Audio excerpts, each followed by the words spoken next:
Hello everyone and welcome back to my channel Edmond Mendaros, and for today's a quick tutorial guys, and I'm going to show you on how to redeem SM Gift Pass voucher worth 1,000 from Microsoft Reward Points. So totally free gift ito guys. Ang gagawin mo lang ay kailangan mo lang mag-ipon ng points through browsing, PC searching, mobile searching, Windows search box, at mga daily activities na makikita natin sa Microsoft Reward Points homepage. So ang gagawin mo lang ay i-click and magbabrowse ka lang, napakasimple at wala kang babayaran dito, totally free ito mga kaibigan. So basta may data internet connections ka, pwedeng-pwede at marami kang makukuha ditong mga free gift at pwede nating ipalit ito.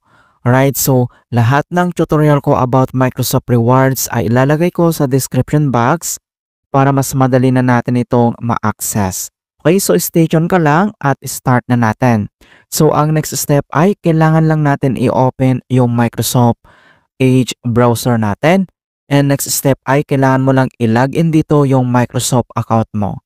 So since naka-login na tayo, so dito lang sa left side top corner ay makikita mo dito yung ating Microsoft account profile. So click mo lang yan. And then, makikita mo kaagad dito yung Microsoft Rewards. So, i-click mo lang yan. And, madadirect tayo dito sa Microsoft Rewards homepage.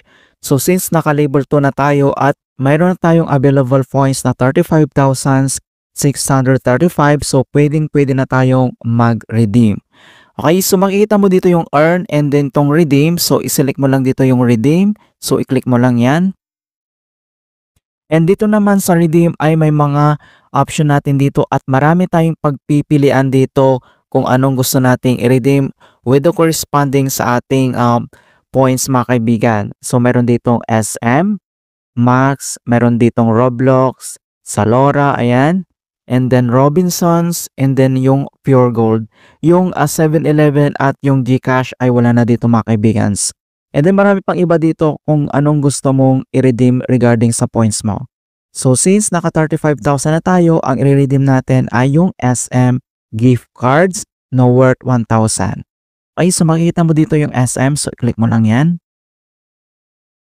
And then dito naman sa ating SM gift fast gift card, so may option dito na pwede natin i-select na 500 gift card and then yung 1,000 gift card. So kapag 500 yung sinilik mo, ang kailangan mong points na ipunin ay 11,590 points para ma-redeem mo ito. And then kapag 1,000 gift card naman yung isisilik mo, ang kailangan mo na points na maipon ay 23,180 points. So hindi naman yan mahirap ipunin guys kapag mobile at PC yung gamit mo, mas madaling maka-ipon. So magbabrowse ka lang, ganun lang gagawin mo, napakasimple. Okay, so since 1,000 yung i-redeem natin, so nakaselect na yan. And then makikita mo dito yung redeem reward, so i-click mo lang yan. And next step, so confirm your reward. So makita mo dito yung amount and then yung ating email account. So verification success, kapag nakita mo ito, success. And then, i-confirm mo lang yung reward. So, tap mo lang yan. Ayan. So, dito na sa phone verifications ay may dalawang option dito kung anong gusto mong ma-receive yung code. So, via SMS, text message, or call me on mobile number. So, select ka lang dito mga kaibigan. So, since ito yung siselect natin, send me an SMS, text message. Kung ano yung nakaregister natin dito na mobile number, doon isi-send yung code. Alright, so, i-tap mo lang dito yung send and wait natin na ma-complete at ma-receive natin yung code. Okay, so enter your 6-digit code na sinend dito sa ating mobile number. Ayan mga kaibigan, so na-enter mo na yung 6-digit na sinend sa ating mobile number. So makikita mo na dito na yung your reward is on the way. So SM gift pass gift card 1,000 and then ito yung ating order ID. So we'll send details about your reward to this sa ating email accounts. You should get it within 24 hours. You may also get your order detail here. So pwede mong i-click dito yung here para makita natin yung ating order history. So click mo lang yan. And then ito na siya mga kaibigan. And then wait natin na ma-confirm yung ating order mga kaibigan and i-update ko kayo. So ayan guys, so na-receive kaagad natin at na-confirm kaagad yung ating order. So in just a few minutes lang, naka-receive na tayo ng message na say hello to your reward SMG Fast Card 1000. So confirm na yung ating order mga kaibigan. So open lang natin ang ating Microsoft Rewards. Ayan, and then kailangan na mo lang i-click dito yung redeem. And then next step ay click mo lang dito yung order history. So click mo lang yan. And then ito na siya mga kaibigan. So confirm na siya. And then next step ay dito lang sa right side ay makikita mo dito yung gate code. Okay? So i-click mo lang tong gate code. And then makikita mo dito yung redemption URL. So expiration date. So 2025 pa. So 1 year validity to mga kaibigan. Okay? So i-click mo lang dito yung redemption URL. And then ito na siya. So makikita mo na dito na your e-gift details. So nag-redeem tayo ng 1,000. And then expire ito sa December 21, 2025 next year. Okay? So i-click mo lang dito yung use. Ayan. Pag-click mo yan. And then makikita mo dito yung ating code. So ipipresent natin dito sa Bell's payment counter of the SM Store Department Store to claim your SM Gift Fast. So ipapakita mo lang tong code na to. Ayan.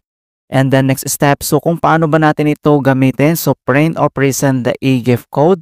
Present the e-gift code to the Bell's payment counter of the SM Store. And then redeem your SM Gift Fast from the officer in the charge after validations. And then nandito naman yung other terms and condition mga kaibigan. So pwede mo itong basahin lahat. And then the SM Gift Fast can be used at the following store. So nandito lahat yung store ng SM na pwede natin gamitin yung SM gift card mga kaibigan. So SM Gift Pass is limited to 20 gift codes per transaction. Ayan. And then i-update ko kayo mga kaibigan once na na-redeem na natin to sa SM. So ito na yung update guys. So kagagaling ko lang ng SM at any SM branch naman sa iyong lugar ay pwede kang mag-redeem. So na-redeem ko na ang 1,000 SM Gift Pass. Mabilis lang ang process. At uulitin ko ulit kung ano yung dapat mong gawin. So una ay kailangan mong pumunta sa SM Department Store Customer Service. So pupunta ka dito and then sasabihin mo sa customers representative na magre-redeem ka ng SM Gift Pass. And then ang next step ay kukunin yung code or ipapakita mo itong your e-gift details. So dito kailangan mong screenshot or mismo sa apps mo mga kaibigan na Microsoft Rewards ay kailangan mo lang ipakita itong code para i-validate nila sa system. So once na validate na ito sa system and then ang next step ay kailangan mong magbigay or mag-show ng isang any valid IDs. So kahit anong IDs yan basta valid po siya. So ang ginamit ko ay yung national ID. So after dito, ang next step ay bibigyan ka ng acknowledgement receipt. So dalawang resibo ito, hindi ko na napicturean yung isa kasi signature lang naman ang kailangan mo yung isang receipt. So ito yung acknowledgement receipt. So makikita mo dito yung na-redeem natin na 1,000 and then ilalagay mo lang dito yung complete name mo and then yung signature. So after dito, ang next step ay ibibigay na sa'yo kaagad ito yung SM Gift Pass. So, remind ko lang mga kaibigan, for example, 1,000 yung binigay sa atin and then kailangan mong i-consume yung 1,000. So, kailangan mong ibili lahat yon na complete na buong 1,000. So, huwag kang magtitira kasi hindi ka naman susuklian. So, pwede kang magdagdag. Let's say yung nabili mo is more than 1,000. So, dadagdagan mo lang. Ayan. Pero kung alimbawa, bumili ka ng worth 800, hindi mo na binili yung natira. So, hindi ka nila susuklian mga kaibigan. So, kailangan i-consume mo yung buong amount. Alright? And then, ito na siya mga kaibigan. So, makikita mo dito na na-receive na natin yung SM Gift Pass. So, pangalawang redeem na natin ito mga kaibigan. So, napaka-easy lang talaga.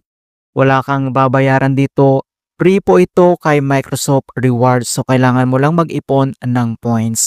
Ayan, in hope na mayroon kayong natutunan sa aking simple tutorial regarding sa Microsoft Reward Points. Ayan, and please don't forget guys to like this video, subscribe to my channel for more quality content.